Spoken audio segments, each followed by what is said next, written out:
Hi everyone, my name's Anne-Marie. Welcome to this card making project. In this project we're going to use lots of Anna Griffin goodies to make a really pretty card, and everything I do use I shall put in a detailed description on my blog, just in case I forget to mention something as we go through. If you've got any comments or anything to say, please feel free on my blog or on Facebook. I can't reply to you on YouTube though, but I do read each and every comment that you make.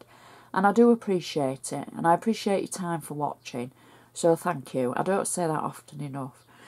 So everything that I use I shall put on my blog. The first thing that we're going to need is our base card. Now this, by company standards, is a 6x6 card, but if we look at it in our cardometer, you'll see it just falls short. Now this is just a basic card blank. I bought quite a considerable amount of them a while ago from that large auction site, and it's just a basic white 6x6 card. It's the envelopes that's 6x6, not the card in this instance. So that's how it looks, and that gives you an idea of the area that we're going to fill to make our card. So the first thing I'm going to use is my Anna Griffin bone folder to make sure I've got a good sharp score along the edge so that it looks nice and neat and professional when it's stood on a mantelpiece, because believe me, this card will go on a mantelpiece. It won't be sat at the back of a windowsill. So we're going to do the inside first. Now the inside, I think it's nice and simple but a little bit different. And what I've done is I've cut a square piece of white cardstock. I've inked it around the edge, and I've used a stencil to stencil some green dots just around the edge. It was a random stencil, it wasn't one of Anna's, and it's just a plain old dotty stencil. And then in the centre I've die cut using Anna's sentiment stamps and dies. I can pull that away now actually. It's only on there to protect the adhesive tape. So I've die cut the smaller centre using Anna's sentiment stamps and die set. And then the actual stamp that matches, instead of using it long ways, I've turned it round and we've used it vertical instead of horizontal, and just to be different. Now you can see from the outside, the one that we're going to use from the outside, that's how they normally look, but just to be slightly different we've used it that way, and it still works. So, you know, double bubble for what we're using there, and it still looks great. And I've used black permanent ink to stamp that against the pale green and the pink on the outside.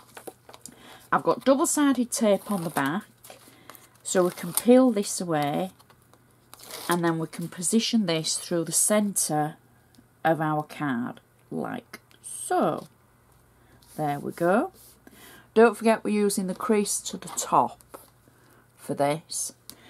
So then, for this little aperture that we've already cut, when I cut it, I stamped it using again the same stamps, the sentiment dies and stamps that match from Anna, and I've stamped it with the words "Happy birthday my friend."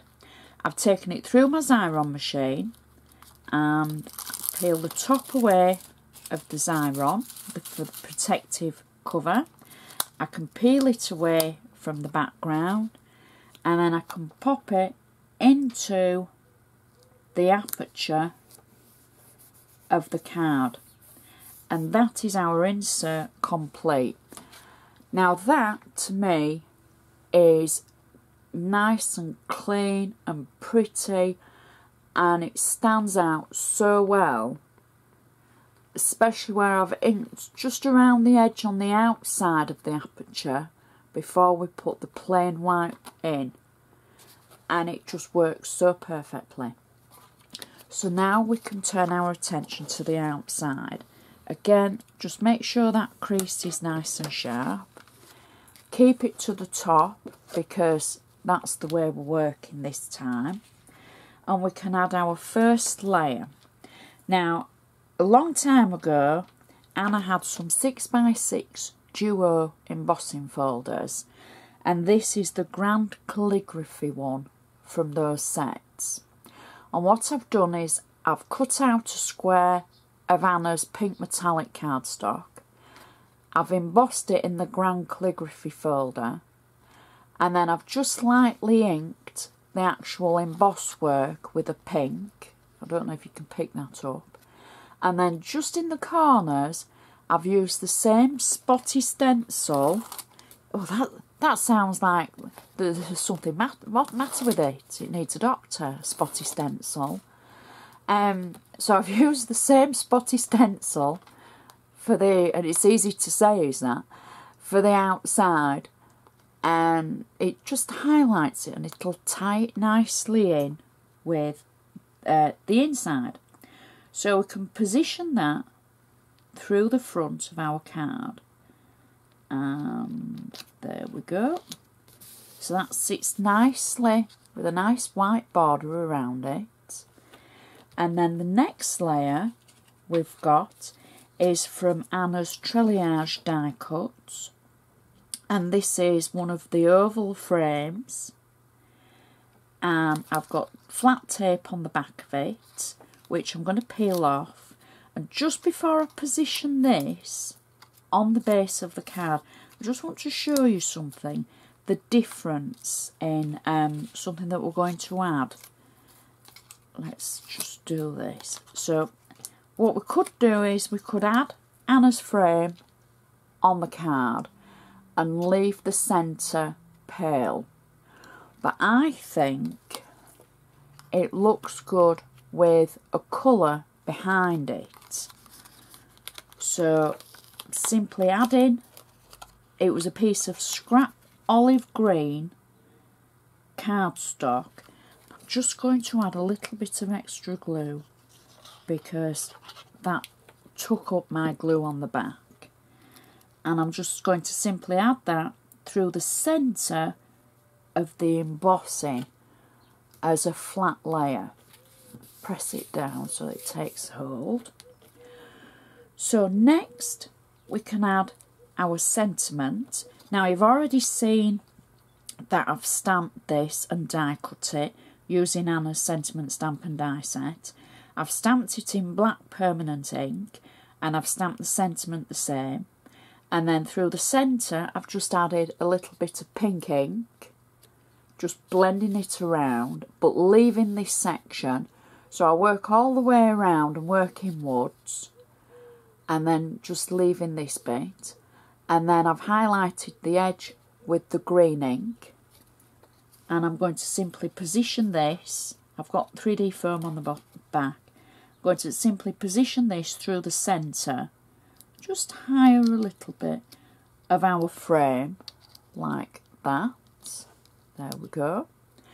And then from the Treillage kit, the die cut, I've taken 2 die cuts and added 3D foam on the back of them. And I'm simply going to position these at the side of our sentiment, like that. At either side. Now you know how I like the symmetrical. Well, these work perfectly for me and my little symmetrical obsession. There we go. And press them down.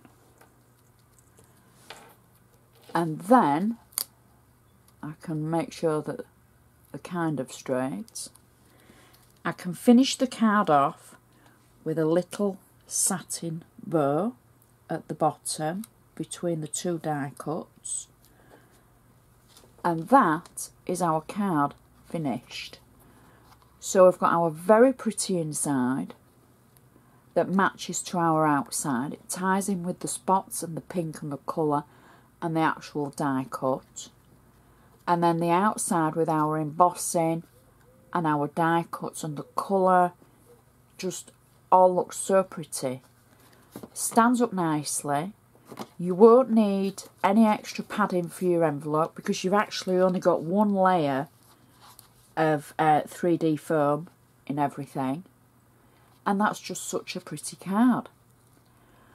Please share my projects. If you've liked it, please give me the thumbs up. I forget to say that on my videos, so if I forget to say it, I still mean it.